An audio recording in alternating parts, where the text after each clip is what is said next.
وعلى آل إبراهيم في العالمين إنك حميد مجيد. قال الله تبارك وتعالى في كلامه المجيد: أعوذ بالله من الشيطان الرجيم. بسم الله الرحمن الرحيم.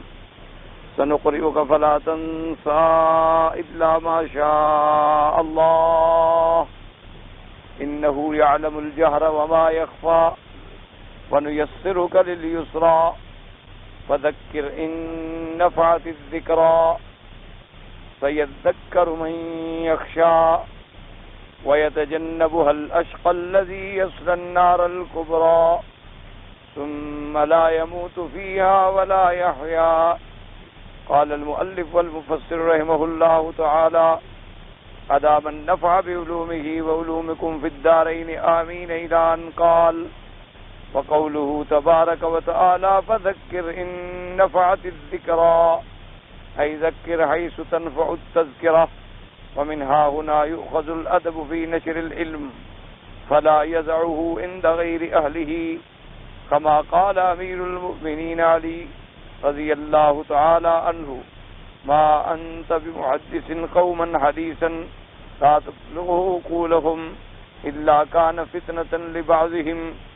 وقال: حدث الناس بما يعرفون أتحبون أن يكذب الله ورسوله. اللہ تبارک و تعالیٰ نے ان آیات میں اپنے پاک پیغمبر کو ارشاد فرمایا، حکم دیا کہ فذکر، آپ لوگوں کو واعظ فرمائیں، نصیحت فرمائیں، موعظت فرمائیں۔ نصیحت جو ہے وہ نفع دینے والی چیز ہوتی ہے۔ جیسے کہ آپ پڑھ چکے ہیں کہ پہلے پروردگار عالم نے حکم دیا اپنی تسبیح کا، تسبیح کے بعد بیان فرمایا اپنے کمال قدرت کا کہ اللہ نے ہر مخلوق کو پیدا کیا اور ٹھیک انداز سے پیدا کیا، پھر ان کو سب کچھ سمجھا سجھا دیا۔ اس کے بعد اللہ نے کمال قدرت کا بیان فرمایا کہ جیسے ہم نے انسان کو، حیوانات کو، ان چیزوں کو پیدا فرمایا ہے، اسی طرح وہ پروردگار عالم کی ذات کاملہ جس نے نکالا زمین سے چارہ، زمین سے نباتات اور سبزیاں، اور پھر وہ سبزیاں باقاعدہ پکنے کے بعد سیاہ ہو کے کوڑا اور چورا ہو گئیں۔ اسی طرح اس نظام عالم پہ غور کریں کہ ابتدائے آفرینش میں اللہ نے آسمانوں اور زمینوں کو پیدا فرمایا، پھر اللہ نے زمینوں میں جنات کو رکھا، جنات کے بعد اللہ تبارک و تعالیٰ نے خلیفہ بنا کے آدم علیہ السلام کو بھیجا، پھر آدم علیہ السلام سے اس دنیا کو معمور اور آباد کیا اس کی اولاد سے، اور یہ دنیا پھر ایسا ایسا ایسا آباد ہوتی گئی، پھیلتی گئی، حتیٰ کہ نوح علیہ السلام کا زمانہ آیا، پھر طوفان میں آ کر پوری قوم جو اس وقت موجود تھی غرق ہو گئی، صرف وہ لوگ بچے جو نوح علیہ السلام کے ساتھ کشتی میں سوار تھے۔ پھر ان کشتی میں سوار ہونے والوں میں سے حضرت نوح علیہ السلام کے 3 بیٹے حام، سام اور یافس، پھر ان کی آگے اولادیں پھیلی، اور اسی طرح پھر دنیا جو تھی جیسے جیسے پھیلتی گئی، بڑھتی گئی، متمدن بھی ہوتی گئی، تمدن بھی آتا گیا، علم بھی آتا گیا، عقل بھی آتا گیا، فہم بھی آتا گیا، اور عین عروج پہ زمانہ پہنچا مخلوق کا جب عیسیٰ علیہ السلام کے زمانے سے 600 سال پہلے اور 600 سال عیسیٰ علیہ السلام کے بعد، یہ 1200 سال کی جو تاریخ ہے، اس پہ اگر آدمی گہری نظر ڈالے تو اب انسانیت بالکل اپنے عروج پہ پہنچ گئی۔ اب انسانیت جو تھی وہ اپنے کمال کو چھونے لگی، اور پھر یہ قاعدہ ہوتا ہے کہ جب آدمی کسی کمال پہ پہنچتا ہے تو اس میں زوال بھی آتا ہے۔ تو اسی طرح پھر جیسے جیسے عروج انسانیت ہوتا گیا، اس کے ساتھ جو لوگ طغیانی اور سرکشی میں ڈوبے، وہ جہالت، ظلم اور سرکشی کا شکار ہونے لگے، تو جب پھر اندھیری چھانے لگی تو اللہ پاک نے بھیجا رحمت للعالمین حضرت محمد مصطفیٰ خاتم الانبیاء صلی اللہ علیہ وآلہ آلہ واصحابہ وسلم تسلیما کثیرا کثیرا۔ اب چونکہ انسانیت بھی مکمل ہو گئی، اللہ نے پیغمبر بھی ایسا بھیجا کہ دین بھی مکمل کر دیا، شریعت کو بھی کامل کر دیا کہ اب قیامت تک کے لیے دین اسلام ہی دین ہے، اللہ کا قرآن ہی کتاب ہے، فرمان محمد مصطفیٰ صلی اللہ علیہ وسلم ہی راہ نجات اور راہ ہدایت۔ اس لیے پھر حضور کو فرمایا گیا کہ سنقرئک کا، ہم آپ کو پڑھا دیں گے اور ایسا پڑھائیں گے فلا تنسا، پھر آپ نہیں بھولیں گے، سنقرئک فلا تنسا، ہاں الا ماشاء اللہ، مگر جو اللہ بھلانا چاہے تو اللہ بھلا دیں گے. یا تو اس سے وہ ناسخ اور منسوخ کا مسئلہ آیا، یا ویسے مطلق بات آئی کہ اللہ پاک آپ کو پڑھا دیں گے اور نہیں بلائیں گے. ہاں مگر جو اللہ چاہے تو حضور صلی اللہ علیہ وسلم بھی بھول جاتے تھے، اور پھر پروردگار عالم کو اللہ تبارک و تعالیٰ کے حکم سے یا تو بذریعہ وحی بات یاد کرا دی گئی، یا اسی وقت صحابہ رضوان اللہ علیہم اجمعین نے یاد کرا دی. تو اس کے بعد جب یہ ساری تکمیل ہو گئی، اب اللہ نے فرمایا میرا مدنی اب آپ کا جو اصل وظیفہ ہے، جیسے فرمایا تھا یا ایھا المدثر قم فانذر، میرا مدنی ہے کپڑے میں لپٹنے والے، اب آپ کھڑے ہو جائیں. اس کا مطلب یہ نہیں کہ آپ سوتے ہیں تو کھڑے ہو جائیں، معنی یہ ہے کہ اب دین کی تبلیغ کے لیے، دین کی دعوت کے لیے، اللہ کی مخلوق کو عذاب جہنم سے ڈرانے کے لیے اب آپ تیار ہو جائیں. قم فانذر وربک فکبر وثیابک فطہر والرجز فاہجر الی آخر الآیات. یا کہیں آپ کو حکم ملا کہ یا ایھا الرسول بلغ ما انزل الیک من ربک فإن لم تفعل فما بلغت رسالتہ، اور بھی آیات مبارک میں حکم آئے. تو اس آیت میں بھی حکم ملا کہ میرا مدنی فذکر، آپ لوگوں کو یاد کرائیں، آپ لوگوں کو نصیحت کریں، آپ لوگوں کو موعظت فرمائیں. ان نفعت الذکریٰ، اگر پہنچائے نفع پہنچانا خیر کا ذکر جو ہے، اصل معنی یہ ہوتا ہے کہ ذکر تو خیر ہی خیر ہے، لیکن اس سے فائدہ وہ اٹھاتے ہیں جو اللہ سے ڈرنے والے ہوتے ہیں. ورنہ موعظت جو ہے کسی کو بھلائی کا امر کرنا، کسی کو برائی سے روکنا، کسی کو خیر کے کاموں کے بارے میں کہنا، بھلائی ہے، خیر ہی خیر ہے. لیکن اب آپ ایک آدمی کو سارا دن کہتے ہیں ابھی نماز پڑھو، تو یہ کہنا تو خیر ہے نا، لیکن فائدہ کون اٹھائے گا؟ جس کے دل میں اللہ کا ڈر ہوگا.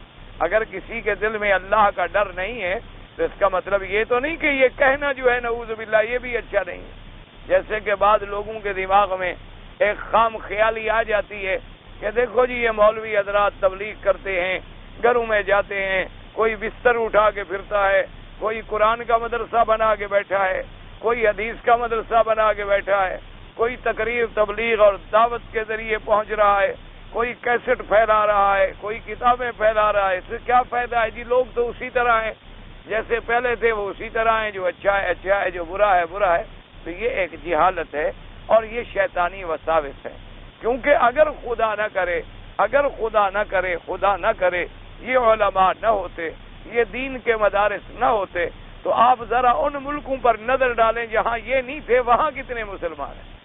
ذرا آپ نظر ڈالیں، ان ملکوں پہ نظر ڈالیں، ان سٹیٹس پہ نظر ڈالیں، ان ریاستوں پہ نظر ڈالیں کہ جہاں اللہ کا قرآن بند تھا، جہاں اللہ کے قرآن کی تبلیغ، تدریس، تعلیم، تعلم بند تھا، وہاں کتنی % مسلمان ہیں، اور کتنے جو ہیں کیا ان کو کلمہ شریف بھی آتا ہے؟ جو مسلمان ہیں کیا ان کو نماز اور روزے کا صرف وہ یہ کہتی ہیں کہ ہمارا بابا مسلمان تھا، وہ یہ کہتی ہیں کہ بھئی ہمارا دادا جو ہے وہ مسلمان تھا. اسی طرح آپ دیکھ لیں کہ اب جو ریاستیں آزاد ہوئی ہیں، مسلمانوں کی ریاستیں 70 سال کے کمیونسٹ ظلم کے بعد جن کو آزادی ملی ہے، تو جب لوگ ہمارے وہاں گئے ہیں الحمدللہ، اللہ تبارک و تعالی نے جن کو دین کی توفیق بخشی ہے، یا جن کو تبلیغ کی توفیق بخشی ہے، یا جن کو دعوت کی توفیق بخشی ہے، وہاں گئے ہیں تو 70 سال کے بعد مساجد کے تالے کھلے. 70 سال تک ان مساجد میں کسی نے آزان نہیں کہی تھی.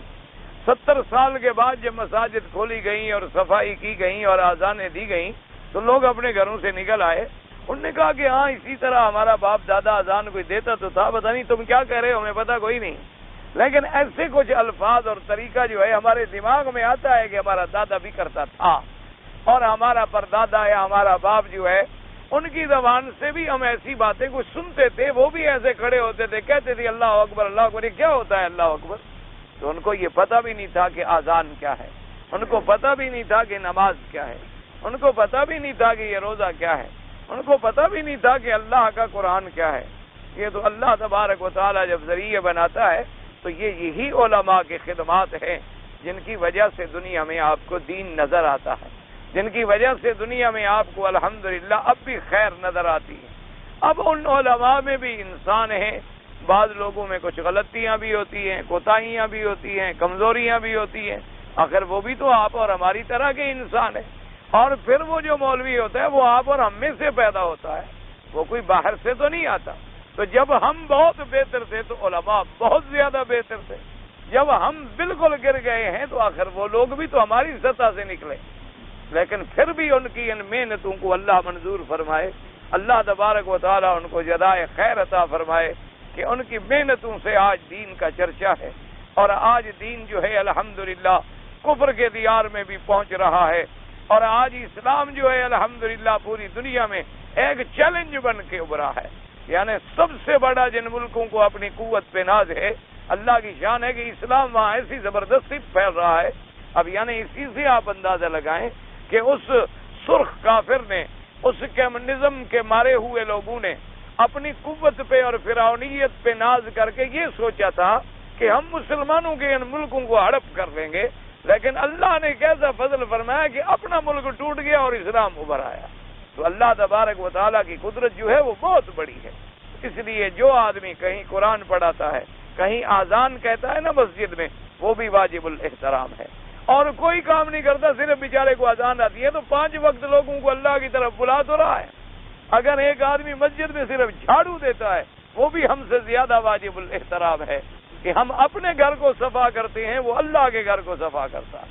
اگر ایک آدمی صرف نماز پڑھا رہا ہے، ایک آدمی صرف بچوں کو بیٹھ کے نورانی قاعدہ پڑھاتا ہے کہ الف آ اور بے با، وہ بھی ہم سے کروڑ درجے بہتر ہے کہ وہ لوگوں کو دین کی طرف لگا رہا ہے، اللہ کے قرآن کی طرف توجہ دلا رہا ہے. ایک آدمی اپنا گھر چھوڑ کے، بچے چھوڑ کے، آرام چھوڑ کے، اپنے سر پہ بستر رکھے، گلی گلی کوچے کوچے اپنا پیسہ لگا کے پھر رہا ہے، تو ہم کم از کم اگر اس کی تائید نہیں کر سکتے تو ان کی برائی تو نہ کریں، اپنی عاقبت کو تو خراب نہ کریں. کہ اب ہم کہتے ہیں کہ جی وہ ایسی بات کہ وہ سارے کوئی عالم تو بیچارے نہیں ہوتے، ان کو کوئی دکاندار مل گیا تو ساتھ لگ گیا، کوئی ڈرائیور مل گیا تو ساتھ لگ گیا، کوئی کار چلانے والا مل گیا تو وہ ساتھ لگ گیا، کوئی آدمی جناب کوئی کلرک مل گیا وہ ساتھ لگ گیا، کوئی مولوی مل گیا تو وہ ساتھ لگ گیا، کوئی بھنگائی نشائی مل گیا وہ بھی ساتھ لگ گیا. اب وہ جو بھی بات کرے گا تو اپنی عقل کے مطابق نہ کری.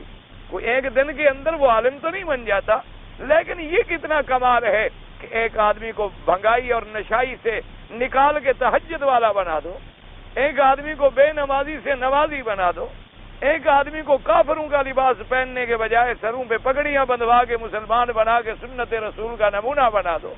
اس سے بڑا جہاد کیا ہو سکتا؟ اللہ تبارک و تعالی ہر عالم کی محنت قبول فرمائے.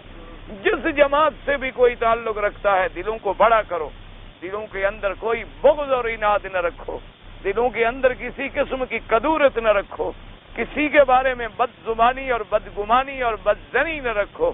جو آدمی ہے کسی رنگ میں دین کا کام کر رہے، اللہ اس کی محنتوں کو منظور فرمائے. اور یہی وظیفہ ہے محمد مصطفیٰ کا، اور یہی طریقہ ہے محمد مصطفیٰ کا، اور یہی صیان فریضہ ہے میرے مدنی محمد مصطفیٰ کا صلی اللہ علیہ وسلم کہ اللہ نے فرمایا میرا مدنی فذکر، آپ ڈرائیں، ان نفعت الذکرى، کہ نفع پہنچانے والا ہے ذکرہ جو ہے یہ یاد کرانا، موعظت کرنا، نصیحت کرنا، واعظ کرنا جو ہے یہ نفع پہنچاتا. اور اسی سے یہ بھی حکم نکلا ہے، بعض علماء نے نکالا ہے، جیسے کہ حضرت علی رضی اللہ تعالی عنہ نے فرمایا کہ اللہ نے فرمایا فذکر ان نفعت الذکرى، اور آگے فرمایا سیذکر من یخشی. تو انہوں نے فرمایا اس سے یہ مسئلہ نکلتا ہے کہ کسی نا اہل کو جو اہل نہ ہو اس کو بھی دین کا علم سکھانا ضروری نہیں ہوتا. بس اس کو اتنی بات پڑھا دیں کہ بس وہ دین کی موٹی موٹی باتیں سیکھ لے، کیونکہ نا اہل کو جب کوئی چیز آپ سکھائیں گے تو بجائے فائدے کے نقصان ہوگا. اب اس کا ایک انداز یعنی کیا وجہ ہے، اسی لیے فرمایا کہ ہر چیز جو ہے علم بھی اپنے برتن میں رکھا جائے. مثلا دودھ اگر پاک برتن میں رکھیں گے تو دودھ ٹھیک رہے گا، اگر دودھ کو آپ کسی گندے پلید برتن میں رکھ دیں تو دودھ پھٹ جائے گا. اب دودھ کا تو قصور کوئی نہیں، لیکن اس کے لیے برتن کا پاک ہونا بھی تو ضروری ہے. اسی طریقے سے آپ نے کسی برتن میں بدبو لگی ہوئی ہے تو آپ کتنی پاکیزہ شربت ڈال دیں بدبو آنی شروع ہو جائے گی. تو اب اس شربت کا تو کوئی گناہ نہیں ہے، آگے برتن جو گندا تھا تو اس نے شربت کو بھی گندا کر دیا. اسی لیے حکم ہے کہ جب علم پڑھانا ہو تو دیکھو کہ کیا یہ علم پڑھنے کے اہل بھی ہیں، علم پڑھنے کے لائق بھی ہیں، علم پڑھنے کے مستحق بھی ہیں. ایسا نہ ہو کہ کہیں ان کو علم پڑھانے کے بعد. اور اسی طرح حضرت علی نے فرمایا کہ لوگوں سے وہ دین کی بات کیا کرو جو لوگ سمجھ سکیں، جو لوگوں کے دماغ میں بیٹھ سکے.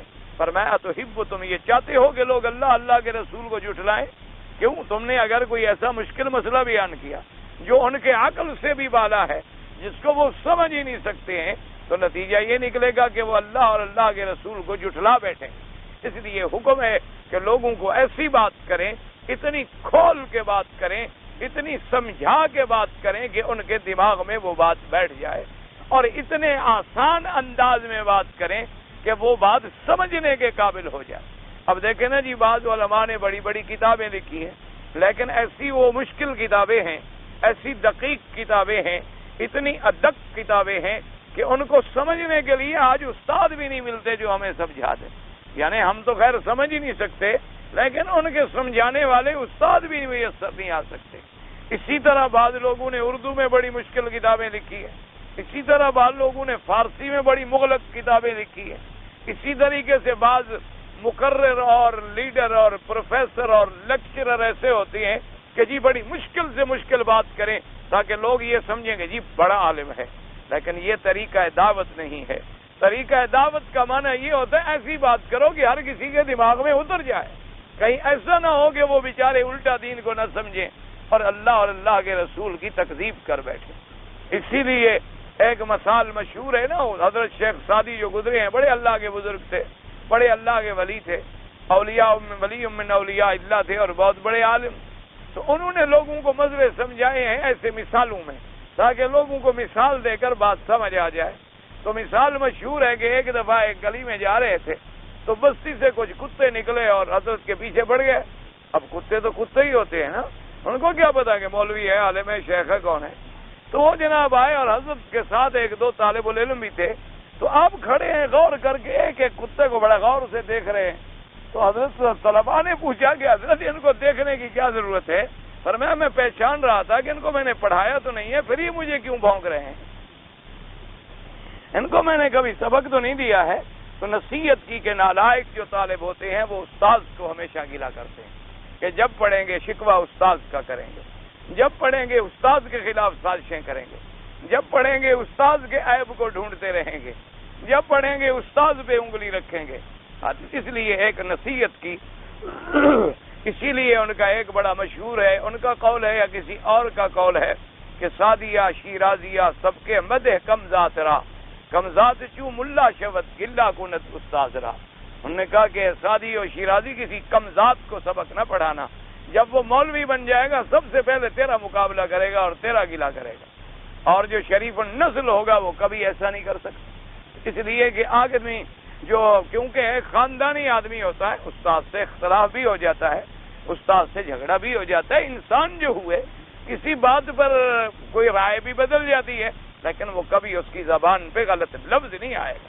وہ کہے گا جی میں نے ان سے علم حاصل کیا ہے، آج کل میرا اختلاف ہے ان سے، لیکن وہ میرے استاد ہیں۔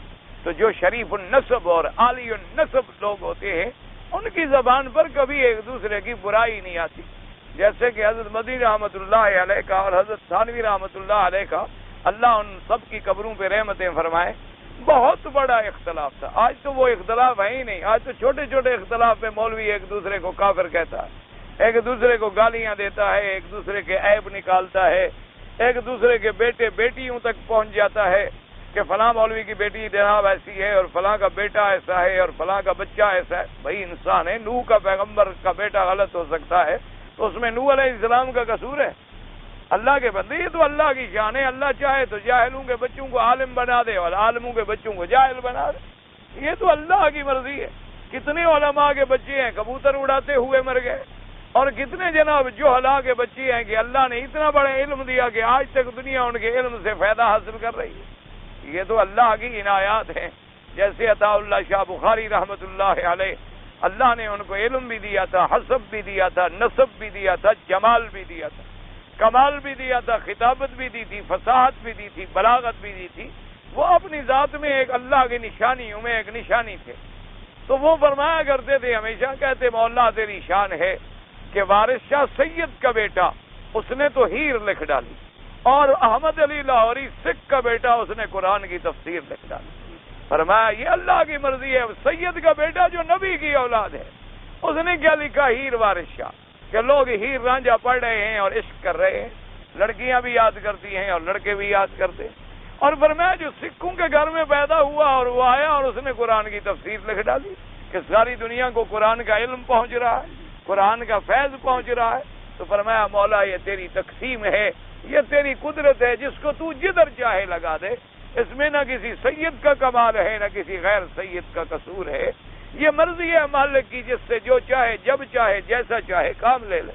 تو حضرت کا اور زبردست اختلاف تھا، حضرت تھانوی اور مدری اتنی اختلاف تھا، اللہ رحمت فرمائے، روزانہ ایک دوسرے کے خلاف اخبارات میں جناب مضمون آتے تھے، صفحے کے صفحے، وہ ان کے خلاف لکھ رہے ہیں، ان کے خلاف لکھ رہے ہیں، ان کے خلاف تقریریں ہو رہی ہیں، ان کے خلاف تقریریں ہو رہی ہیں۔ حضرت مدنی رحمت اللہ علیہ تشریف لے آئے حضرت تھانوی کے گھر میں، تھانہ بھون میں، جہاں حضرت تھانوی رحمت اللہ علیہ رہتے تھے، اور ان کو پتا تھا کہ حضرت تھانوی رحمت اللہ علیہ کا ایک ٹائم ٹیبل ہے، اس کے مطابق آپ گھر سے نکلیں گے، اس کے مطابق مسجد میں آئیں گے، اس کے مطابق مدرسے سے نکلیں گے، اور اس کے خلاف کوئی کرے تو حضرت کو بڑی تکلیف ہوتی ہے۔ تو حضرت نے بالکل کسی کو اطلاع نہ دی، مدرسے کے باہر دروازے کے باہر ایک تھڑا بنا ہوا تھا، سفر میں تھے، بستر ساتھ تھا، بستر کھولا سو گئے۔ تو اب حضرت تھانوی دوسرے دروازے سے تشریف لے آئے مسجد میں، تو نماز کا وقت ہو گیا، لیکن حضرت تھانوی کو طبیعت میں کچھ بے چینی ہو۔ انہوں نے خادموں سے پوچھا کوئی مہمان تو نہیں آیا؟ انہوں نے کہا جی پتہ نہیں۔ ایک خادم نے کہا کہ حضرت باہر کوئی آدمی بستر لگا کے سویا تھا اور وضو کر کے ابھی نماز پڑھ رہے ہیں، تو حضرت نے دیکھا تو حضرت مدری تھے۔ تو آپ نے کہا عجیب آدمی ہے، بھئی اطلاع بھی نہیں دی، اور سیدھے گئے جہاں حضرت نماز پڑھے تھے سنت فجر کی، پکڑا اور مصلی پہ کھڑا کیا کہ حضرت نماز آپ پڑھائیں۔ انہوں نے فرمایا حضرت میں تو آپ کے پیچھے پڑھنے کے لیے تو حاضر ہوا ہوں، اور میں نے یہاں کی روٹیاں توڑنی تھی، اسی نماز کے لیے تو میں حاضر ہوا کہ حضرت کی خدمت میں جاؤں گا، نماز پڑھوں گا، عبادت میں شریک ہوں۔ فرمایا کہ نہیں، جب سید آ جائے اور عالم آ جائے میں آگے نہیں کھڑا ہوتا۔ فرمایا کہ آپ مصلی پہ کھڑا۔ حضرت مدنی کو کھڑا کیا مصلی پہ، اور لوگ حیران ہیں، وہ جو کہتے ہیں کہ جھگڑے ہیں۔ انہوں نے کہا بھی یہ کیسا جھگڑا ہے؟ رات دن اخبار میں ایک دوسرے کے خلاف لکھتے ہیں، ابھی ان کو امام بنا رہے۔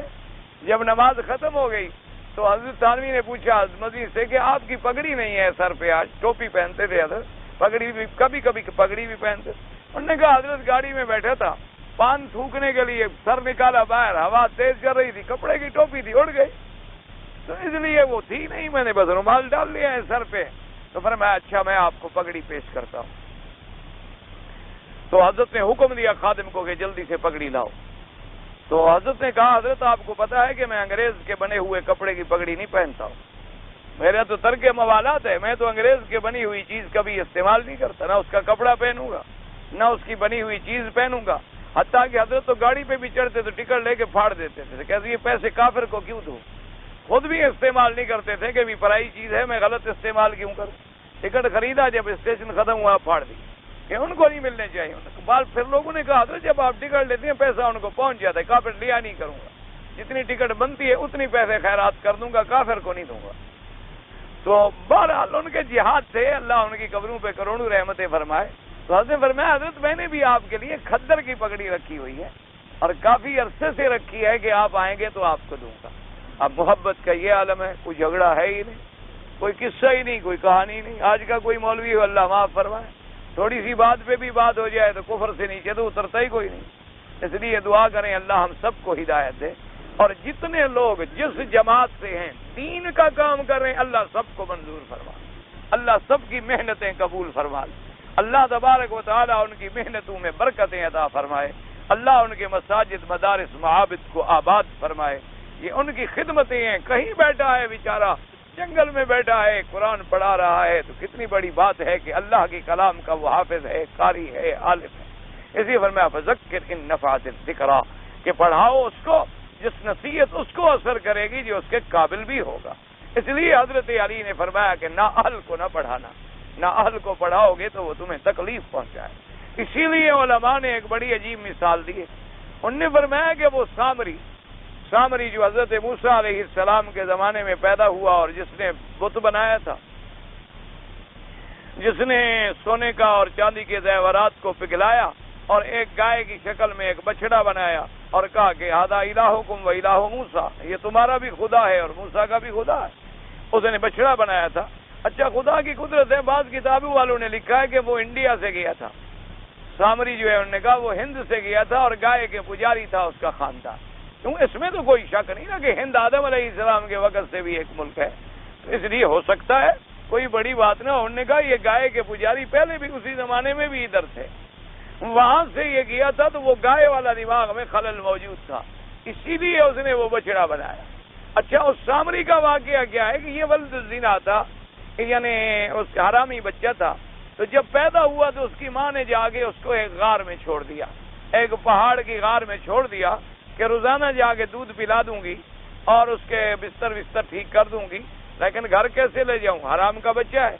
تو اس کو چھوڑ دیا، غار میں رکھ دیا. کافی عرصہ تو وہ خود کچھ کرتی رہی. اس کے بعد کھلنے کی وجہ سے اس نے اس کے آگے اینٹیں وینٹیں رکھ کے اس کو چھپا دیا اور آنا جانا بھی چھوڑ دیا کہ چلو مر جائے گا، جان چھوٹے. لیکن اللہ نے حکم دیا جبرائیل کو کہ جاؤ اس بچے کی حفاظت کرو. جبرائیل علیہ السلام اب آئیں جناب، ایک انگلی پہ شہد لگائیں، کبھی ایک انگلی پہ اپنا کھجور لگائیں اور ایک انگلی پہ مکھن لگائیں اور اس کو چٹوائیں. یعنی جس کی تربیت حضرت جبریل کر رہے ہیں وہ کافر ہوا. جس کی تربیت جو ہے حضرت جبریل علیہ السلام کر رہے ہیں سامری کی، اس کا نتیجہ کیا نکلا کہ وہ کافر بنا اور دنیا کو کفر میں لے ڈوبا. اور حضرت موسیٰ کی تربیت کہاں ہوئی؟ فرعون کے گھر میں وہ اللہ کا نبی بنا. اس لیے ہمیشہ یہ ہے کہ جیسی صلاحیتیں ہوں گی ویسے آدمی آگے نکلے گا، جیسے برتن ہوگا ویسی ہی چیزیں باہر آئیں گی. اس لیے اللہ تبارک و تعالیٰ سے دعا کریں کہ اللہ تبارک و تعالیٰ ہمیں بھی صحیح صلاحیتیں نصیب فرمائے. اس لیے عالم کی خدمت میں شاید وہ بھی حضرت تھانوی کا قصہ ہے یا اور کسی بزرگ کا ہے، ان کو کہا گیا کہ حضرت فلاں عالم جو ہے وہ کہتا ہے یہ وہابی ہیں اور یہ بڑے منکر نبی ہیں اور گستاخ ہیں اور آپ کو گالیاں دیتا ہے. فرمایا بھائی کوئی بات نہیں، ہو سکتا ہے اس بیچارے کو غلط فہمی ہو. اور فرمایا اگر یہ بات بھی نہیں ہے، انہوں نے کہا جی غلط فہمی کہاں ہے؟ آپ کی کتابیں سیرت میں موجود ہیں، وہ کھول کے نہیں پڑھ سکتا کہ اگر ایک آدمی حضور کا منکر ہے تو سیرت النبی پہ کتاب کیسے لکھے گا؟ تو آپ نے فرمایا اچھا بھائی جس کے برتن میں جو کچھ ہوگا وہی باہر آئے گا. اگر برتن میں پیالے میں ہے ہی پانی تو مولوی مکی اس کو دودھ تو نہیں بنا سکتا، پانی ہی نکلے گا. اگر دودھ ہوگا تو دودھ ہی آئے گا. اگر اندر ظرف میرا گالیوں سے بھرا ہوا ہے تو گالیاں ہی نکلیں گی، اور اگر دعاؤں سے بھرا ہوا ہے تو دعائیں ہی نکلے گی. جو کسی کے برتن میں ہوتا ہے وہی چیز باہر آتی. اس لیے حکم ہے کہ آپ نصیحت تو کریں، لیکن علماء نے فرمایا نصیحت کا فائدہ وہ اٹھائے گا جو نصیحت کے قابل ہوگا. فرمایا ذکر ہے سو تنفع الذکر، اسی کو سنائیں جہاں نفع بھی پہنچائے. ومنہا ہونا یؤخذ الادب، فرمایا اسی سے لوگوں نے علم پڑھانے کا ادب لیا کہ علم پڑھاؤ لیکن کسی نااہل کو نہ پڑھاؤ. نااہل کو پڑھاؤ گے تو یقیناً نتیجہ یہ نکلے گا کہ وہ بجائے فائدے کے تمہیں نقصان پہنچائے. جیسے کہ حضرت امیر المؤمنین حضرت علی رضی اللہ تعالیٰ عنہ نے فرمایا، آپ نے فرمایا کسی قوم کو جب تم کوئی بات کرو ایسی بات نہ کرو جو ان کے عقل کو نہ پہنچو، کیونکہ اگر ایسا کرو گے تو فتنہ پیدا ہوگا. وہ بات کو سمجھے گا نہیں اور بات کو اپنے اپنے ڈھب پر پھر باتیں کرتے کرتے بات بڑھ جائے گی. اور اسی طرح فرمایا حدث الناس، لوگوں کو وہی بیان کیا کرو بما یعرفون، جو لوگ جانیں، جو لوگ سمجھیں، جو لوگوں کے عقل میں بیٹھے. اگر نہیں سمجھیں گے خدا نہ کرے وہ اللہ اور اللہ کے رسول کی تکذیب کرنے لگ جائے. تم کوئی ایسی بات کرو نعوذ باللہ جو ان کے عقل میں نہ بیٹھے، وہ بجائے نہ سمجھی کہ خدا کا انکار کر بیٹھے، اللہ کے رسول کے احکام کا انکار کر بیٹھے. اس لیے فرمایا ایسی بات کیا کرے اور اسی کے عقل کے مطابق بات کیا کرے. وقوله تبارک و تعالی سیذکر من یخشی، ای سیتعظ بما تبلغ یا محمد صلی اللہ علیہ وسلم قلب یخشی اللہ ویعلم انه ملاقی. آپ نے فرمایا میرا مدنی صلی اللہ علیہ وسلم سیذکر، تو آپ کی اس نصیحت سے وہ نصیحت پکڑے گا جس کے دل میں اللہ کا ڈر ہے اور جو جانتا ہے کہ میں نے اللہ کو ملنا ہے، اللہ کے آگے پیش ہونا ہے. جس کے دل میں اللہ کا ڈر ہوگا، اللہ کی خشیت ہوگی، قیامت پر ایمان ہوگا، قیامت کا ڈر ہوگا، وہ اس نصیحت سے فائدہ اٹھائے. فرمایا وَيَتَجَنَّبُهَا الْأَشْقَى الَّذِي يَصْلَى النَّارَ الْكُبْرَى ثُمَّ لَا يَمُوتُ فِيهَا وَلَا يَحْيَا. فرمایا لیکن جو بدبخت ہے وہ اس سے کنارہ کش ہوگا اور اسی کو جلایا جائے گا بڑی آگ میں، اور ایسے جلایا جائے گا کہ نہ مرے گا اور نہ زندہ ہوگا. یہ نہیں کہ جل گیا مر گیا، نہ مرے گا بھی نہیں، کیونکہ آخرت کے بعد پھر موت تو آنی نہیں. جو بھی آدمی زندہ ہو گیا بس زندہ ہو گیا، اس کے بعد موت نہیں ہو۔ اسی لیے حدیثوں میں آتا ہے کہ کافر کا قلب جو ہے، دل جو ہے، روح جو ہے وہ ایسے ہوگا جیسے حنجرہ میں، یعنی یہاں حلقوم میں آگے پھنس جائے، نہ تو وہ باہر نکلے گا کہ اس کو قرار حاصل ہو، اور نہ نیچے جائے گا کہ اس کو زندگانی کی راحت حاصل ہو، بلکہ وہ ایسی نزع کی کیفیت میں ہوگا کہ گویا کہ مرتا ہے لیکن مرتا بھی نہیں، زندہ بھی نہیں اور مرتا بھی نہیں، اور اللہ کے عذاب کے اندر مبتلا ہے۔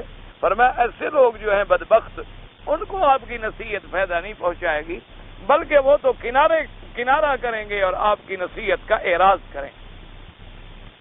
فرماتے ہیں لا یموت ویستریح، نہیں مرے گا کہ اس کو راحت ملے کہ چلو مر گیا ابھی عذاب سے تو چھوٹ جائے، ولا یحیا حیاتا تنفعہ، ایسی زندگی بھی نہیں ملے گی جس سے فائدہ اٹھائے، بل ہی مضرۃ علیہ، اس کی زندگی اس پہ نقصان دہ ہوگی، لأن بسبب عائشہ ما يعاقب به من علیم العذاب وانواع النکال، بلکہ اسی زندگی کی وجہ سے اس کو جو عذاب ہے، جو تکلیفیں ہیں، جو ذلت ہے، اس کا احساس بھی اسی زندگی کی وجہ سے ہوگا۔ قال الامام احمد رحمۃ اللہ علیہ حدثنا ابن ابی عدی سلیمان بن التیمی عن ابی نضرۃ النبی سعید قال قال رسول اللہ صلی اللہ علیہ وسلم اما اہل النار الذین هم اہلها لا يموتون ولا يحيون واما اناس يريد الله بهم الرحمة ويميتهم في النار ويدخل عليهم الشفعاء فيأخذ الرجل والزبارة فينبتهم او قال ينبتون في نهر الحياة او قال الحياة او قال الحيوان او قال نار الجنة فينبتون نبات الحبة في حميل السيل قال وقال النبی صلی اللہ علیہ وسلم، حدیث سے روایت ہے، حضور نے فرمایا اما اہل النار الذین اہلها، یعنی وہ دوزخی جو دوزخ کے اہل ہیں، کیا معنی؟ جن کی موت کفر پہ آ گئی، جن کی موت شرک پہ آ گئی، ہی جہنم ہے نا، ان کا تو جہنم میں ہی رہنا ہے۔ جس کی کفر پہ موت آئے یا شرک پہ موت آئے، غیر اللہ کی سور اور پکار میں موت آئے، غیر اللہ کی ندا میں موت آئے، یہ بھی یاد رکھا کریں۔ بعض ہمارے بھائیوں کو دھوکا ہوتا ہے، وہ یہ سمجھتے ہیں کہ جو بت پوجتا ہے میاں کافر تو وہ ہے، ہم تو کلمہ پڑھتے ہیں، ہم کیسے کافر؟ وہ یہ سمجھتے رہتے ہیں بیچارے بھی کافر تو وہ ہیں جو مشرک ہیں، جو بت پرست ہیں، کافر وہ ہیں جو قرآن کو نہیں مانتے، ہمارے نبی پاک کو نہیں مانتے، کافر جناب وہ ہیں جو اللہ رسول کو نہیں مانتے، آخرت کو نہیں مانتے۔ ہم تو جناب اللہ کو مانتے ہیں، اللہ کے رسول کو مانتے ہیں، قرآن کو مانتے ہیں، آخرت کو مانتے ہیں، اللہ کے حج پڑھتے ہیں، طواف کرتے ہیں، ہم کیسے کافر مشرک ہیں؟ لیکن ان کو قرآن پڑھنا چاہیے۔ قرآن کہتا ہے وما یؤمن اکثرهم باللہ الا وهم مشرکون۔ آپ نے فرمایا بہت سارے لوگ ایسے ہیں کہ ہوتے بظاہر اللہ پر ایمان لانے والے ہیں لیکن ہیں مشرک۔ یعنی کیا مانا کہ یہ سب کچھ کرتا ہے، لیکن اگر اللہ کی ذات میں یا صفات میں کسی غیر کو شریک کرتا ہے وہ مشرک بن جائے گا، چاہے لاکھ نمازیں پڑھے، ایک موٹی سیدھی لاکھ عبادت کرے اللہ کی، لیکن کبھی کبھی غیر کو پکار لیا۔ یہ غیر سے مراد ضروری نہیں کہ بت کو پکارے، اگر کوئی عیسیٰ علیہ السلام کو پکارے تو مسلمان ہے۔ آج اگر کوئی آدمی آدم علیہ السلام کو پکارے، حضرت عزیر کو پکارے، مسلمان ہے، یا جبرائیل مدد کر پکارے تو مسلمان ہے، یا میکائیل مدد کر پکارے تو مسلمان ہے۔ غیر سے معنی یہ ہے کہ اللہ کے سوا، اللہ کے سوا چاہے وہ ملک ہو، انبیاء ہو، اولیاء ہو، زندہ ہو، مردہ ہو، جب اس نے غیر کو پکارا اور دل میں یہ خیال آ گیا کہ یہ قبر والا میری پکار سنتا ہے اور مجھے نفع نقصان دے سکتا ہے یا دلا سکتا ہے، تو بس اسی وقت آدمی مر گیا۔ اللہ تبارک و تعالی معاف۔ یہ جب دماغ میں آئے تو سمجھے شرک، یا دماغ میں یہ آئے کہ جی اللہ تو بڑی شان والا ہے، جی اللہ تو اللہ ہے، لیکن یہ انبیاء اور اولیاء بھی تمام علم غیب کلی جزی ذرہ ذرہ جانتے ہیں، ان کے آگے بھی کوئی چیز چھپی ہوئی نہیں، یہ بھی شرک، کیونکہ علم غیب کس کی صفت تھی؟ تو اللہ کے سوا جب غیر کو بھی کہا کہ یہ بھی جانتے ہیں تو شریک ہو۔ جیسے آپ کہتے ہیں نا جی کہ آپ کوئی آدمی بیٹھا ہو دکان پہ، آپ کہیں جی حضرت یہ کون ہو؟ آپ کہتے ہیں جی یہ بھی کاروبار میں میرے شریک ہیں، پارٹنر ہیں، یعنی جیسے میرا دکان ہے ان کا بھی حصہ ہے۔ تو اسی طرح وہ دکان میں شریک بن جاتا ہے، اسی طرح جب آپ نے کہا کہ اللہ تو عالم الغیب ہے جی، اللہ کے علم غیب میں تو جھگڑا ہی کوئی نہیں، لیکن اللہ نے ان انبیاء کو بھی علم غیب دے دیا ہے، اولیاء کو بھی دے دیا ہے، اور کلی جزی دے دیا ہے، چھوٹا بڑا دے دیا ہے۔ اب آسمان زمین میں کوئی پتہ نہیں ہلتا مگر میرے پیر کو پتا ہے، تو اس کا مطلب ہے اس نے اللہ کے ساتھ شریک، حتیٰ کہ کتابوں میں لکھا ہے، دعا کریں اللہ ان کو بھی ہدایت دے، کتابوں میں لکھا ہے کہ ولی کی شان ہی یہ ہوتی ہے کہ کوئی نطفہ رحم میں قرار نہیں پکڑتا مگر ولی کو پتا ہوتا۔ اس سے بڑا علم غیب ہے کوئی؟ اب یعلم ما فی الارحام کس کی شان تھی؟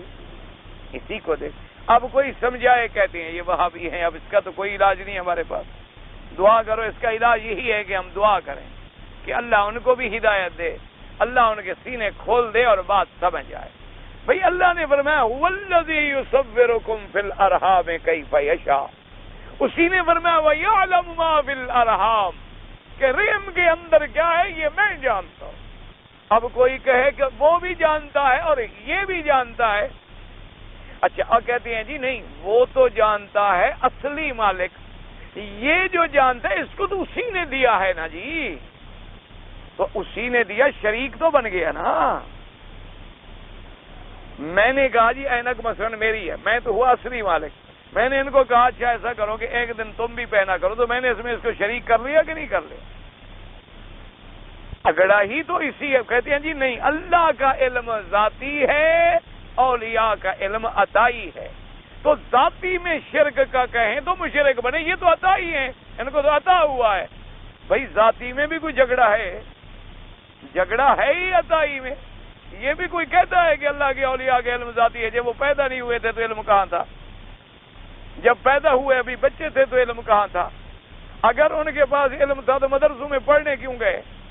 تمام اولیاء اللہ اپنے اساتذہ کے پاس پڑھتے رہے، مدرسوں میں پڑھتے رہے، کیوں؟ ان کے پاس علم ذاتی تھا نہ۔ تو یہی ہوتا ہے عطائی کا معنی کیا ہے؟ اب وہ آیتیں پڑھتے ہیں قرآن کی، اللہ نے فرمایا ہم چاہتے ہیں تو علم غیب دیتے ہیں، بھی چاہتے ہیں جتنی ضرورت ہوتی ہے، ایک واقعہ، 2 واقعے، 10 واقعے، 1000 واقعہ، یہ نہیں کہ پوری کائنات کے ذرے ذرے کا علم عطا فرما دے۔ اس لیے بات کو سمجھا کریں، فرمایا علم غیب میری شان ہے، فلا یظہر علی غیبہ احدا الا من ارتضی بالرسول، ہم اپنا غیب کسی پہ نہیں کھولتے، ہاں اگر کسی رسول کو پسند فرمائیں اور کوئی اس وقت ضرورت ہو تو اس پہ کھول بھی دیتے ہیں، یعنی اتنی کھول دیتے ہیں جتنی اس کو اس وقت ضرورت ہوتی ہے۔ یہ نہیں ہوتا کہ تمام علوم کھول دی۔ اچھا کبھی یہ بھی ہوتا ہے اللہ اپنے انبیاء کے سامنے پورے آسمان کو سامنے کر دیتے ہیں، لیکن وقت ختم ہوا، بات ختم ہو، وہ تو ایک گھڑی کی بات، وہ تو معجزہ تھا۔ اللہ تبارک و تعالیٰ نے ایک گھڑی میں ایک چیز جو ہے اپنے پیغمبر کے آگے کھول دی، جیسے کہ آپ کو ایک گھڑی میں اللہ نے معراج کرا دیا، لیکن اب کوئی یہ عقیدہ رکھے کہ حضور ہر رات آسمان پہ جاتے تھے، اور پھر کیا جی قرآن میں نہیں آسمان پہ گئے حضور؟ اس لیے سمجھنا چاہیے کہ معراج برحق ہے، لیکن ہوا کب؟ جب میرے اللہ نے کرایا۔ علم غیب اتنا انبیاء کے لیے برحق ہے جتنا میرے اللہ نے ان کو عطا فرمایا، جتنا عطا نہیں فرمایا انہوں نے کہا ہم نہیں جانتے، لا اعلم الغیب، پیغمبروں نے کہہ دیا ہم علم غیب نہیں جانتے، ولا اقول انی ملک، نہ ہم یہ کہتے ہیں کہ ہم نوری ہیں، ہم تو خاکی ہیں، بشر ہیں، اولاد آدم ہیں، اور نہ ہم یہ کہتے ہیں کہ ہم کسی کے نفع نقصان کے مالک ہیں۔ اس لیے اپنے عقیدوں کو صاف کرو۔ اگر آدمی شرک پہ مر گیا وہ تو ہو گیا اہل نار۔ دعا کرو اللہ ہر کسی کو بچائے۔ اچھا فرمایا کہ وہ جو ہیں وہ تو لا یموتون ولا یحیون، وہ تو نہ مریں گے اور نہ زندہ ہو۔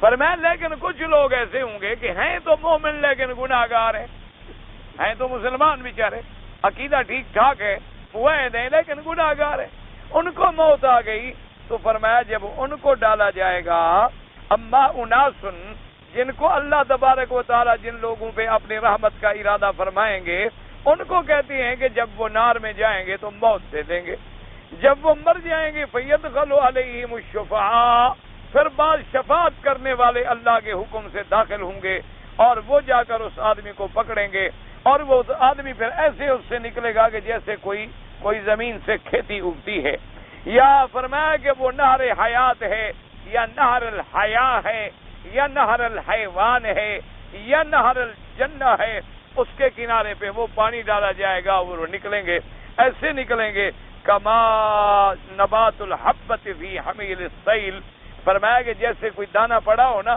مٹی میں کوئی دانہ پڑا ہو، بارش آئے، سیل آئی، وہ سیل وہاں سے گزر گئی تو بعد میں جب آپ جاتے ہیں تو وہ دانہ نکل آتا ہے، وہ بھی ایسے نکل آئیں گے، یعنی ان پہ موت آئے گی اور ان کو دوبارہ زندہ کیا جائے گا۔ اس حدیث پاک میں یہ لفظ ہے، لیکن بات یاد رکھیں، اصل جو واضح نصوص ہیں وہ یہی ہیں کہ مرنے کے بعد جب ہم زندہ کیے جائیں گے تو پھر موت نہیں ہوگی۔ اب کہیں کہیں اگر لفظ موت کا بھی آ جائے، یعنی گویا ان کو ایسی عذاب ملا کہ گویا کہ وہ بالکل ختم ہو گئے، گویا کہ وہ مردہ ہو گئے، ان کو پھر اللہ تبارک و تعالیٰ ان کی حقیقت اور شکل عطا فرمائیں گے تاکہ حدیثوں کو ہم جمع کر سکیں، کیونکہ زیادہ حدیثیں اسی پر دلالت کرتی ہیں کہ آخرت کی زندگانی کے بعد موت جو ہے وہ نہیں آئے گی۔ اور بعض علماء نے فرمایا کہ نہیں، یہ فیصلہ اس وقت ہوگا جب جہنم والے جہنم میں چلے گئے، جنت والے جنت میں چلے گئے، تو موت کو ایک مینڈے کی شکل میں لایا جائے گا اور پھر اس کو ذبح کر دیا جائے گا۔ اب اللہ حکم فرمائیں گے کہ جنت والے تم ہمیشہ جنت پہ رہو گے، اب تم پہ موت نہیں آئے گی، اور دوزخ والے تم ہمیشہ دوزخ میں رہو گے، اب تم پہ موت جو ہے وہ نہیں آئے گی۔ اللہ تبارک و تعالیٰ قادر ہے بہرحال، لیکن روایات صحیح یہی ہیں۔ تو جہاں کوئی ایسا لفظ آئے، جیسے لفظ آ جاتا ہے موت کا مراد ہوتا ہے قریب موت کے، جیسے کہ حضور نے فرمایا کہ اپنے موتا پر یاسین پڑھا کریں، تو اس کا معنی یہ نہیں ہے کہ سورۃ یاسین مرنے کے بعد پڑھو، معنی یہ ہے کہ جب وہ موت کے قریب ہو، ابھی زندہ ہے لیکن اس وقت پڑھیں تاکہ اس کے رحمت اللہ کی نازل ہوتی ہے اور روح نکلنے میں آسانی ہو جاتی ہے، اس لیے فرمایا گیا۔ تو وہاں بھی لفظ ہے موتاکم، تو مراد موتاکم نہیں ہوتے، نہیں نا اشرف علی الموت، کہ جب وہ موت کے قریب آ جائے تو گویا وہ مردوں میں شمار ہو گیا۔ اور اسی طرح دوسری حدیث میں بھی حضور نے فرمایا کہ اما ترون الشجرۃ تکون خضراء، آپ نے فرمایا تم نہیں دیکھتے ہو درختوں کے پہلے سبزی بائل ہوتا ہے، ثم تکون صفراء، پھر وہ پیلا ہونے لگ جاتا ہے، پھر اس کے بعد یعنی ایک درخت ہے اور ٹھیک ٹھاک سبز کھڑا، پھر تم دیکھتے ہو کہ پیلا ہوتے ہوتے ایسے سوکھ رہا ہے، پھر دیکھتے ہو پانی ملا وہ پھر تر و تازہ ہو گیا۔ تو اب درخت تو کھڑا ہے نا، صرف اس کی کیفیتیں بدلتی گئیں۔ تو صحابہ کہتے ہیں حضور نے ایسے بات سمجھائی، ہمیں معلوم ہوتا تھا شاید ساری زندگی حضور نے جنگل میں گزاری ہے، درختوں کو بھی جانتے پہچانتے ہیں کہ درخت کیسے سبز ہوتے ہیں، کیسے پھر پیلے ہو جاتے ہیں، پھر کیسے سبز ہوتے ہیں۔ اسی طرح ایک حدیث میں آتا ہے کہ صحابہ کا لشکر گزر رہا تھا، یہ صحرا میں ہوتی ہے نا، چھوٹے چھوٹے درخت ہوتے ہیں جن میں چھوٹے چھوٹے دانے پیلو کہتے ہیں، ہم پیلو لگتی ہیں، کھاتے ہیں لوگ، چھوٹے چھوٹے دانے ہوتے ہیں جیسے تسبیح کے دانے ہوتے ہیں۔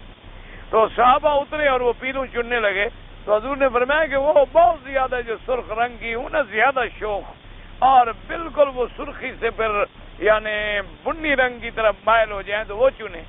تو اپنے صحابہ نے پوچھا، حضور کہتے فرمایا وہ میٹھی ہوتی ہے۔ صحابہ کہتے ہیں کہ ہم نے وہ جا کے چنی اور کھائی تو بہت میٹھی تھی۔ تو ہم نے کہا حضور آپ کو یہ پیلو کا بھی پتہ ہے؟ فرمایا میں تو بکریاں چراتا رہا، مجھے تو پتہ ہے۔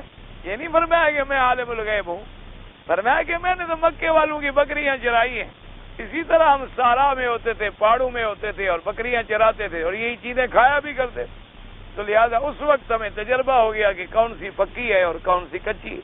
اس لیے صحابی کہتے ہیں کہ جب ہمیں آقا نے یہ بات سمجھائی تو ایسے معلوم ہوتا تھا جیسے حضور کی زندگی جنگل میں گزری ہو اور آپ بات کو جانتے ہوں۔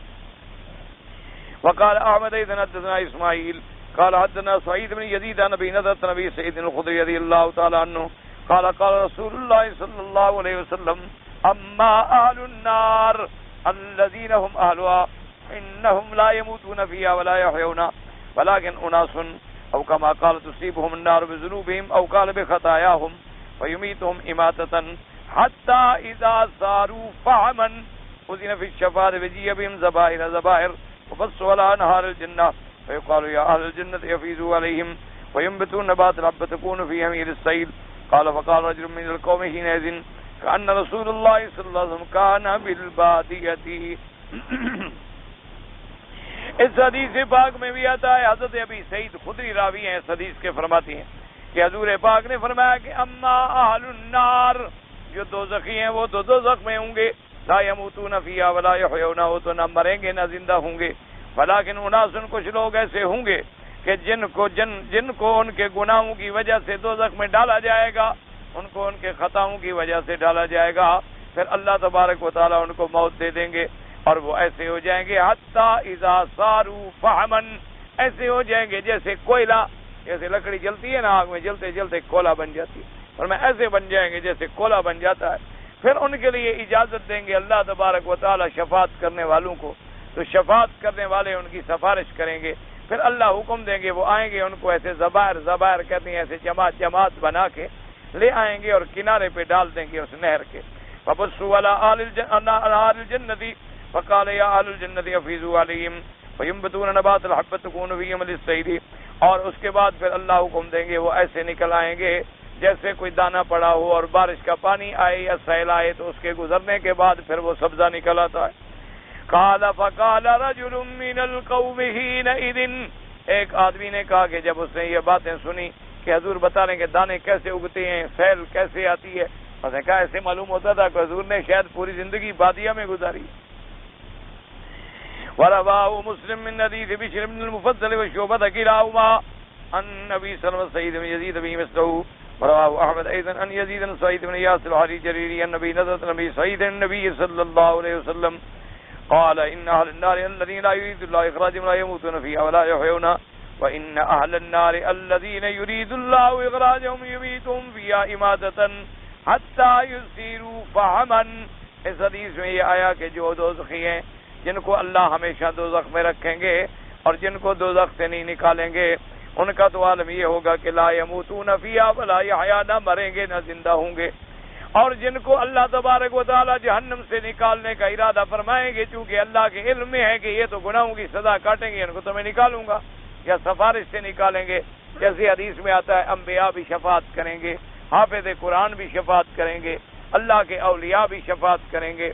حضور نے فرمایا میں تو شفاعت کروں گا، پھر کروں گا، پھر کروں گا، پھر کروں گا، پھر کروں گا، آخر کے اللہ فرمائے کہ مدنی اب راضی ہو گیا، تو میں کہوں ہاں میرا اللہ پہ راضی ہو گیا۔ اور اس کے بعد ایک حدیث میں آتا ہے حضور کہیں گے میں درخواست کروں گا میرا اللہ من کان فی قلبہ مثقال حبۃ من خردل من ایمان، جن کے دل میں ذرے کے برابر دانہ رائی کے برابر بھی ایمان ہے، اس کے بارے میں بھی میری سفارش قبول فرما لیں تاکہ میں ان کو بھی جہنم سے نکالوں۔ حضور نے فرمایا لیس لک، یہ آپ کے لیے نہیں ہے، ان کو میں اپنی رحمت سے نکالوں۔ تو اللہ تبارک و تعالیٰ پھر ان کو اپنی رحمت سے نکال لیں۔ اس لیے فرمایا کہ جن کو اللہ نکالنا چاہتے ہوں گے ان کو موت دے دیں گے جہنم۔ اچھا یہ موت دے دینا بھی ایک اللہ کی رحمت ہوگی کہ عذاب سے بچ گئے، موت آ گئی تو گویا عذاب سے بچ گئے۔ جیسے آتا ہے نا کہ بی بی آسیہ رضی اللہ تعالی عنہا فرعون کی جو بیوی تھی، تو جب موسیٰ علیہ السلام کا مقابلہ ہو رہا تھا تو بی بی صاحبہ بیچاری بیٹھی اللہ سے دعائیں کر رہی تھی کہ اللہ موسیٰ علیہ السلام کی فتح ہو جائے، موسیٰ علیہ السلام کامیاب ہو جائیں مناظرے میں، مقابلے میں۔ اور انہوں نے اپنے خادم ایسے کھڑے کیے تھے کہ بھی جس جگہ مناظرہ ہو رہا ہے وہاں سے لے کر مسجد تک ایک دوسرے کے برابر کھڑے ہو جاؤ، وہ بات اس کو کہے وہ اس کو کہے، اور ایک ایک سیکنڈ کی بات مجھے پہنچتی رہے، کیونکہ آخر بادشاہ کی بیوی تھی اور ایسا انتظام کرنا کوئی مشکل نہیں تھا۔ تو جب ان کو پتہ چلا کہ حضرت موسیٰ علیہ السلام غالب آ گئے، کہا آمنت برب موسیٰ وہارون، کہا میرا اللہ میرا ایمان ہے رب موسیٰ پر، ایمان لے آئیں۔ پھر ان کو خبر ملی کہ جناب تم تو یہاں مقابلہ کر رہے ہو، گھر میں تو بیوی مسلمان ہو گئی ہے، پہلے اس کی تو فکر کرو، تمہاری تو اپنی بیوی کلمہ پڑھ بیٹھی موسیٰ علیہ السلام کا، تم یہاں جادوگروں سے لڑ رہے ہو۔ تو اس نے کہا اچھا، تو اس نے حکم دیا کہ ایسا کرو کہ میری بیوی کو جا کے لٹا دو اور ہاتھوں میں میخیں گاڑ دو، پاؤں میں بھی میخیں گاڑ دو، اور ایک بہت بڑا پتھر لے کے آؤ اور اس کے اوپر پھینکو کہ وہ کچلی جائے اور مر جائے۔ ہاں اگر وہ موسیٰ علیہ السلام کے رب کا کلمہ چھوڑ دے تو پھر اس کو کوئی تکلیف نہ پہنچاؤ۔ تو جب وہ آئے جلاد، انہوں نے آگے بیوی سے حکم سنایا، بیوی نے کہا بھی میں تو ایمان لے آئی، جو مرضی آئے کرو، اب میں تو کلمہ نہیں چھوڑ سکتی۔ ہمارے مسلمان تو نہیں تھے نا کہ قادیانی لڑکی کا رشتہ دے دیں تو قادیانی ہو جاتے ہیں، کوئی آغا خانی دکان نکلوا دے تو شام کو آغا خانی ہو جاتے ہیں، کوئی ذکری فکرے فرقے والے جو ہیں وہ بلوچ مراد قبیلے پہاڑ والے، ان کو وہ جناب کوئی زمین کا ٹکڑا دے دیں، لالچ دے دیں تو ذکری بن جائے گا، کوئی جناب اور مل جائے قبر پہ سجدے کرنے والا، کوئی دے دے شام کو حلوہ شلوے کی دیکھ کھلا دے تو ماشاء اللہ ہاتھ باندھ کے کھڑے ہیں، حضرت آپ ہی مشکل کشا ہیں اور آپ ہی حاضر روا۔ ہمارا کیا ہے، ہمارے مسلمانوں کا کیا حال؟ اب کتنے لوگ ہیں اللہ معاف کرے جو ہندو ہو گئے، کتنی مسلمان لڑکی ہیں جنہوں نے ہندوؤں سے شادی کر لی، نام عائشہ تھا تو اوشا بن گئی. کتنے لوگ ہیں، کتنے لوگ، 1 2 3 4 نہیں، لاکھوں کی تعداد ہے ایسے لوگ.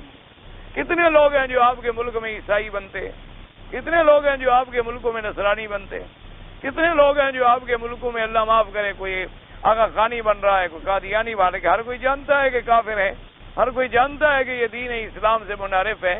تو پھر بات کہتے ہیں جی آپ کے لوگ تو ہماری مدد نہیں کرتے.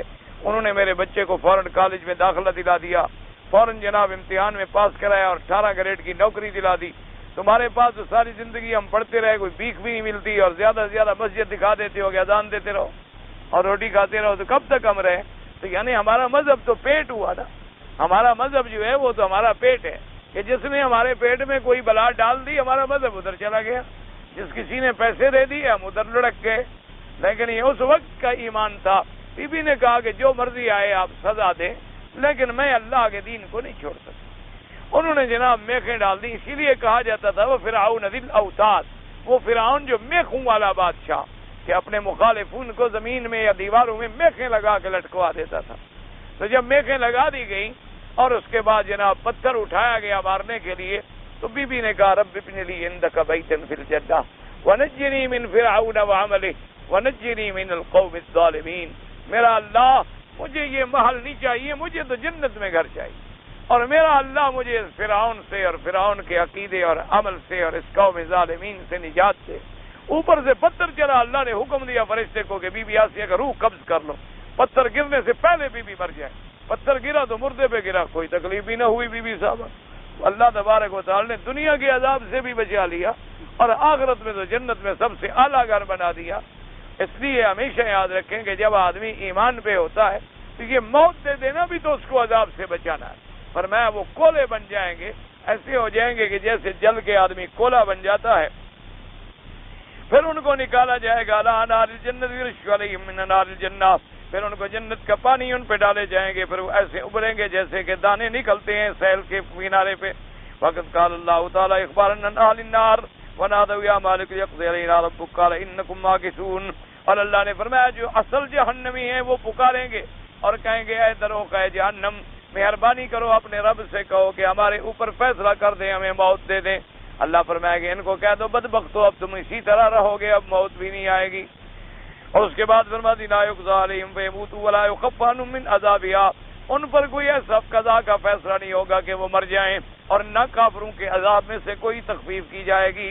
الی غیر ذلک من الآیات فی ھذا المعنی، اور بھی بہت ساری آیات اس پہ دلالت کرتی ہیں کہ کافر جو ہیں اہل النار جو ہیں وہ تو پھر ہمیشہ جہنم میں ہوں گے، نہ ان کے عذاب میں کوئی تخفیف ہوگی، نہ عذاب گھٹے گا، اور نہ ان کو جہنم سے نکالا جائے گا، اور نہ ان کو موت آئے گی. اللہ تبارک و تعالی تمام مسلمانوں کو، تمام کلمہ پڑھنے والوں کو جہنم کے عذاب سے بچائے. ایک لڑکی پیدا ہوئی ہے، اس کا نام رکھا گیا ہے ماریا. کوئی بات نہیں، ماریا قبطیہ تو نام تھا حضور صلی اللہ علیہ وسلم کی، پہلے باندھی تھی پھر آپ نے بیوی بھی بنا لیا. اور ماریا قبطیہ جو ہے قبط کے علاقے سے، قبط قوم سے تعلق رکھتی تھی، تو اسی سے بطن سے پھر حضور کا ایک بچہ بھی پیدا ہوا ہے، اور اس لیے ماریا تو نام رکھنا کوئی منع نہیں. ٹھیک ہے.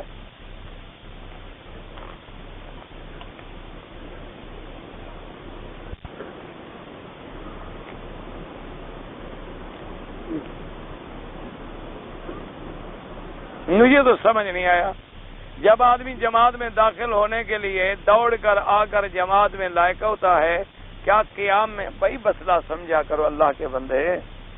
میرے کہنے کا مقصد یہ تھا کہ بھائی نماز مثلا کھڑی ہے، آپ آ رہے تھے، امام رکوع میں چلا گیا، تو بعض لوگ وہیں سے جانے اتنی دور سے اسی رکوع کی حالت میں آ کے مل جاتے ہیں رکوع کر کے، تو یہ ملنا منع ہے، بلکہ آ کے اللہ اکبر کر کے کھڑا ہو. اب کھڑا کتنی دیر ہو، یعنی جتنی دیر 3 دفعہ سبحان ربی الاعلیٰ کہتے ہیں، ورنہ کم از کم 1 دفعہ سبحان ربی الاعلیٰ، پھر رکوع میں جائے. یعنی پہلے آ کے اللہ اکبر کر کے کھڑا ہو سیدھا، پھر اللہ اکبر کہہ کے رکوع میں جائے، تو پھر رکوع مل جائے، اور رکوع میں 1 تسبیح ملے یا 2 تسبیح ملے.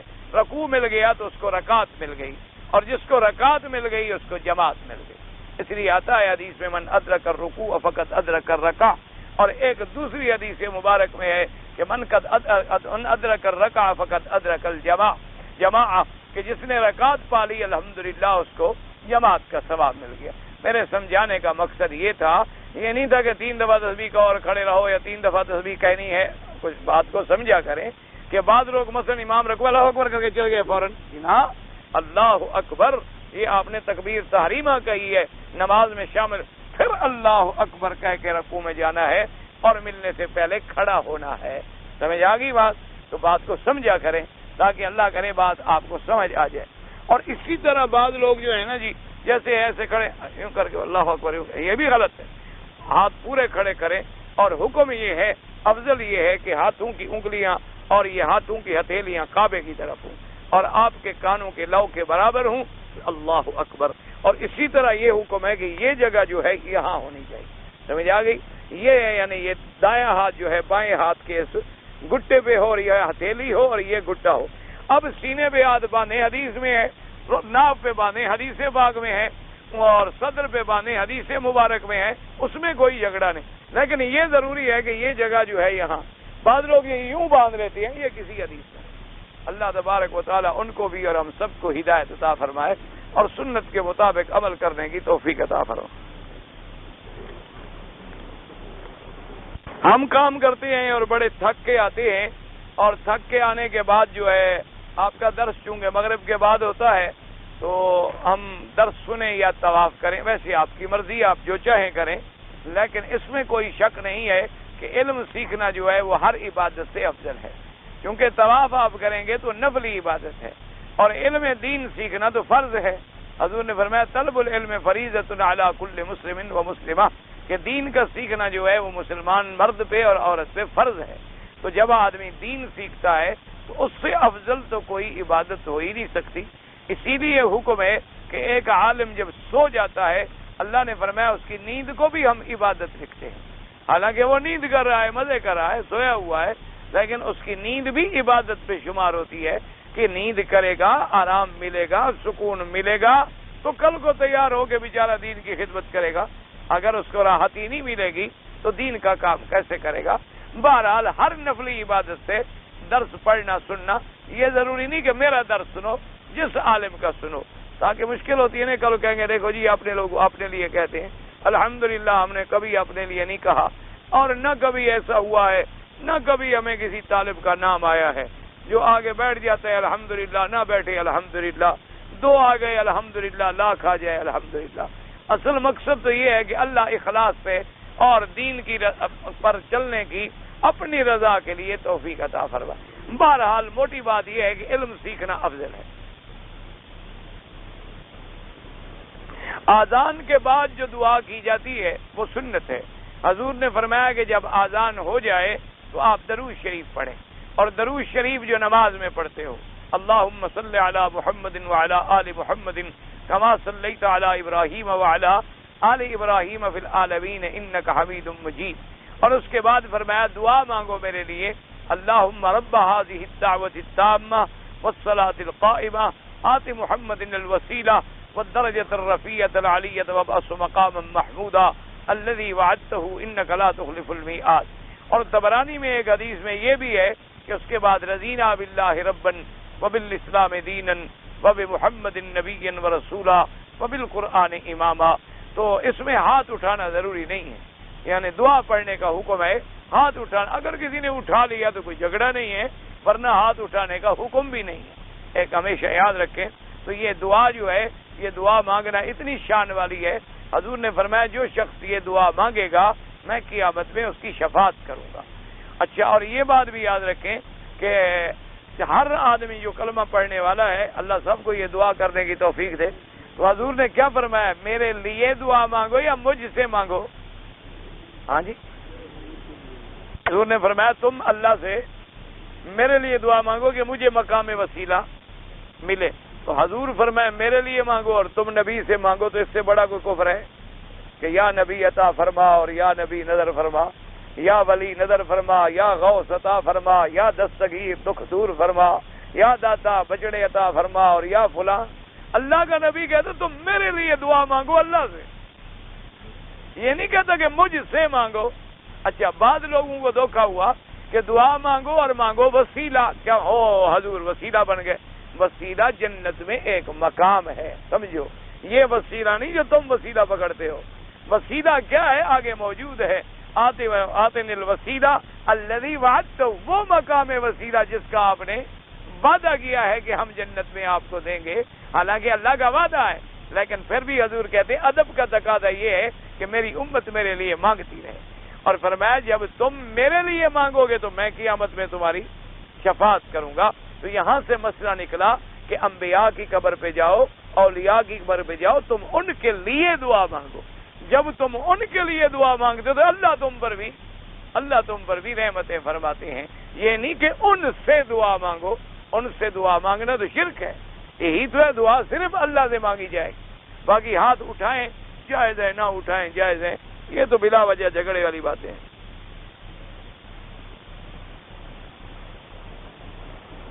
ایک عورت اپنے شوہر سے بات سے ناراض ہو جاتا ہے، پھر راضی ہو جاتا ہے، پھر ناراض ہو جاتا ہے، عورت ہوتی ایسی ہے، یہ کوئی نئی بات تو نہیں بھائی، یہ تو بھائی محبت کی دلیل ہے نا، محبت میں ہی آدمی ناراض ہوتا ہے، محبت میں بھی آپ کبھی مجھ سے ناراض ہوئے، میں آپ سے ناراض ہوا ہوں؟ آپ کی بیوی ناراض ہوتی ہے کیونکہ اس کا آپ سے ایک تعلق ہے، تعلق میں ناراض ہونا پھر من جانا، یہی تو محبت ہے، اسی لیے لوگ مر رہے ہیں آج کل سارے، تو تم اسی محبت کو ضائع کرنا چاہتے ہو، تمہاری بدقسمتی ہے، اسی لیے تو ہے نا، کبھی ناراض ہو گئی تم پاؤں پکڑتے رہے، کبھی وہ راضی ہو گئی، کبھی جناب تم نے بیوی سمجھ لیا، کبھی بزرگ سمجھ کے بھیک مانگتے رہے، اسی میں تو زندگی ہے، اسی کا نام ہے، کبھی جھک گئے کبھی اٹھ گئے۔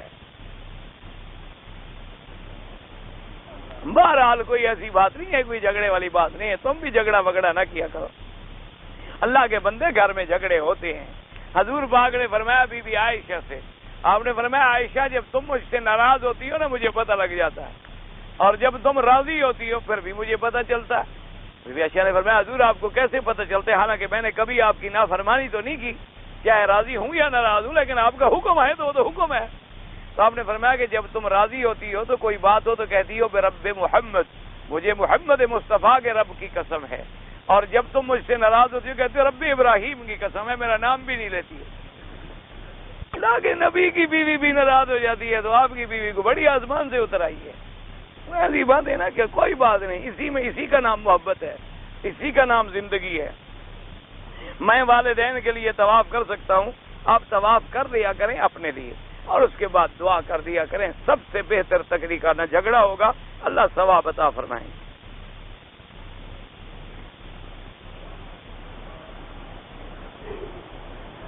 ایک آدمی کو نعوذ باللہ بری عادت تھی، یعنی مشت زنی کی، اور اس نے توبہ کی، قسم کھا لی، کلمہ پڑھا، لیکن پھر بھی وہ اس عادت میں مبتلا ہو گیا۔